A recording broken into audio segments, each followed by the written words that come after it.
Судья ишти караганда калыс болуш керек. Ал эч бир кызыкчылыктарга көңүл бурбаш керек, дагы каршы туруш керек.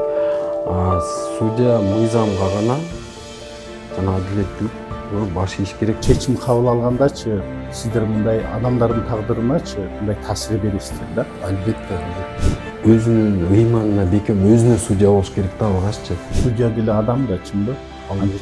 Негизги эле судья бир чети жоопкерчиликтүү кесип, экинчиси сыймыктуу кесип десек болот.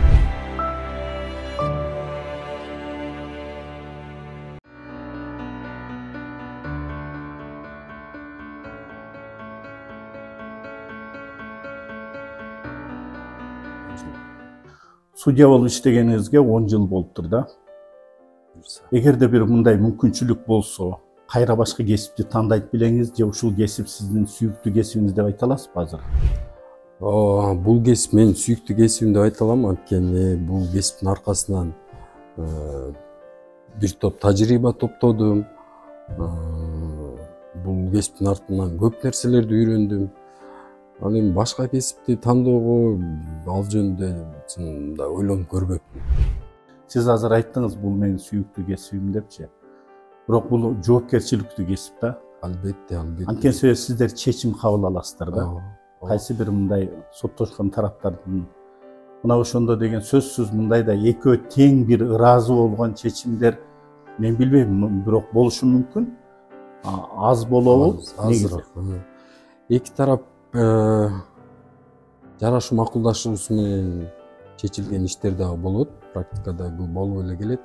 Ал ушул судьянын тажрыйбасынан, ишти алып баруусунан, тараптарга болгон мыйзамдарды түшүндүрүп, иштин чечилүү жагдайларын, алгач талаштын маңызын түшүнүш керек. Эмне талаш болуп атат? Ар бир тарапка бирдей мамиле жагдай түзүп, ошол жыйынтыгында мыйзамдарды түшүндүрүп кабыл алса, жарашуу макулдашуусуна жетишсе болот. Бул суроону берген себеби мындай да, ошол чечим кабыл алгандачы, сиздер мындай адамдардын тагдырыначы мындай таасир бересиздер да? Албетте. Сиздер ошол чечимди кабыл алып атканда, ошол адамдардын тагдырына таасир бере турганыңыздарды эске аласыздарбы негизи? Албетте. Бул судья кесипкөйлүк боюнча, моралдык тажрыйбасы боюнча, жүрүм-туруму боюнча үлгү болуш керек дагы. Анан жанагы ишти кароодо ишенимди алып келүү үчүн ушул сапаттарды албетте мындай жогорку деңгээлде сакташ керек. Судьянын чечими менен ушул адамдардын тагдыры. Деги эле сотко адамдар жөн келишпейт. Ал ар бир талаш тартыш көйгөйгө айланып, ушул көйгөйдү чечүү үчүн келишет. Демек ошол көйгөйдү чечүү үчүн судья ошо тараптарга бирдей условия түзүп, алардын көйгөйлөрүн угуп, мыйзамды туура колдонуп, адилеттүү жана негиздүү мыйзамдуу чечим кабыл алыш керек. Ошондо адамдардын мындай адилеттүү чечимге ишеничи пайда болот. Азыркы учурда мындай да, ошол сот тутумуна болгон ишенимдерчи, ошо калк арасында негизи эле мындай жакшы эместиги бул ачык эле болуп калды да. Соттордун көз карандысыздыгы да. Ушул көз карандысыздыкка эң биринчи эле материалдык жак белгиленет да. Анткени судьялардын айлык акылары жогору болсо, булар деген жанагы коррупциялык көрүнүштөргө барбайт дейт да. Азыркы учурда айлык акылар көтөрүлдү. Ушул нерсе таасир бериши мүмкүнбү негизи? Ошол айлыктын көтөрүлүшү судьялардын коррупцияга барбашына бөгөт болуп, же болбосо жакшы иштешине өбөлгө болот деп ойлойсузбу негизи? Албетте, бул дүйнөлүк баягы изилдөөлөрдүн алкагында судья ишти караганда калыс болуш керек. Ал эч бир кызыкчылыктарга көңүл бурбаш керек, дагы каршы туруш керек. Судья мыйзамга гана жана адилеттүүлүккө баш ийиш керек дагы.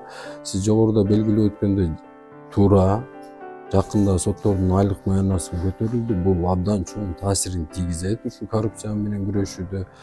акыркы убактарда өлкөбүздө бул келерки жылдарга дагы чоң пландар коюлган коррупция менен күрөшүү. Демек, бул чоң таасирин тийгизет. Негизги эле судья бул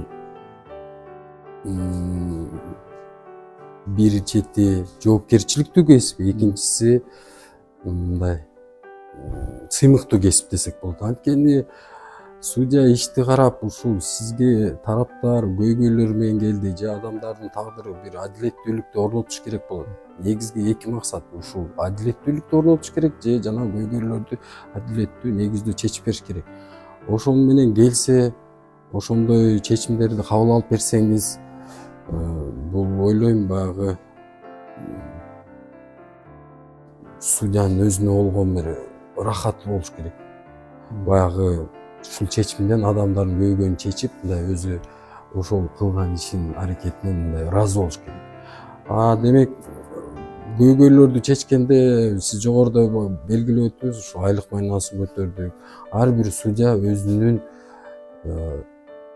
кандай десем, өзүнүн ыйманына бекем, өзүнө судья болуш керек да алгаччы. Өзүнүн аракетине, жасаган кыймыл аракетине, кабыл алынган чечимдерине кандай чечим кабыл алды. Ошон үчүн мен ойлойт элем, биринчиден судья өзүнө мындай абийирдүү судья болуш керек, адилеттүү болуш керек.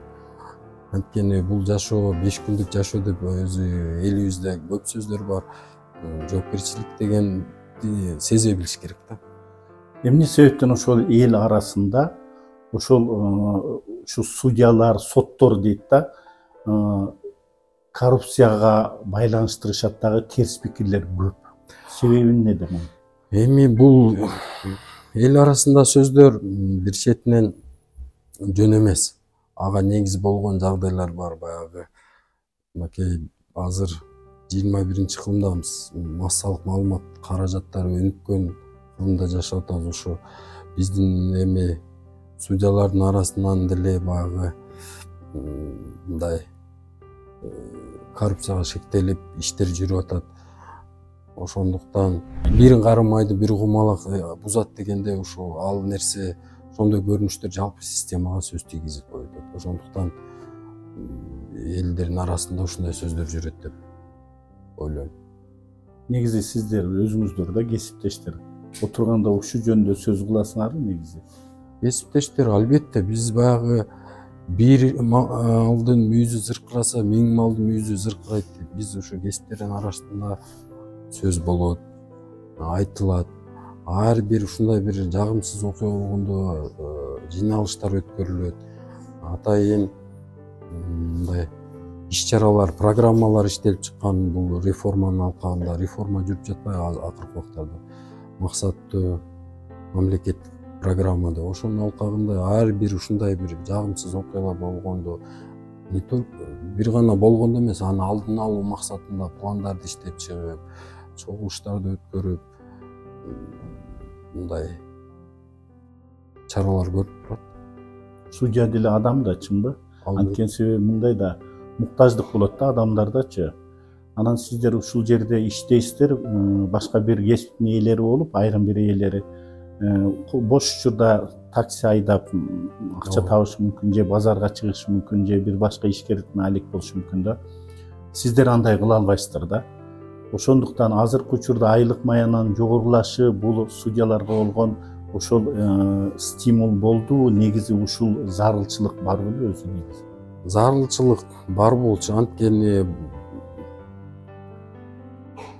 мамлекетибизде экономикалык абал бир ордуна турбайт, жанагы өсүү болуп атат, жогорулоо болуп атат. Ага байланыштуу бардык өзгөрүүлөр болуп турат. Айлык маянасы көтөрүлгөн, бул чоң стимул болду. Буйруса мен өзүм жана кесиптештеримдин көпчүлүгүнүн атынан айта алам. Анткени чогуу иштешип калдык, көрдүм, билем, аралашып жүрөбүз. Ушу коррупцияга жол болбойт. Сиз менен азыр маектешкен учурда мен билдим да, бул кесип сиздин чындап эле сүйүктүү кесибиңиз экендигинчи. Анан сиз жакшы сөз айттыңыз да, адилеттүү жана ошондой эле мыйзамга таянуу менен сот чечимдерин кабыл алышыбыз керек деп. Сиздин ишиңизге ийгилик каалайбыз. Рахмат. Үй бүлөңүзгө бак баччылыкты тилейбиз. Рахмат сиздерге. Сизге чоң рахмат. Рахмат.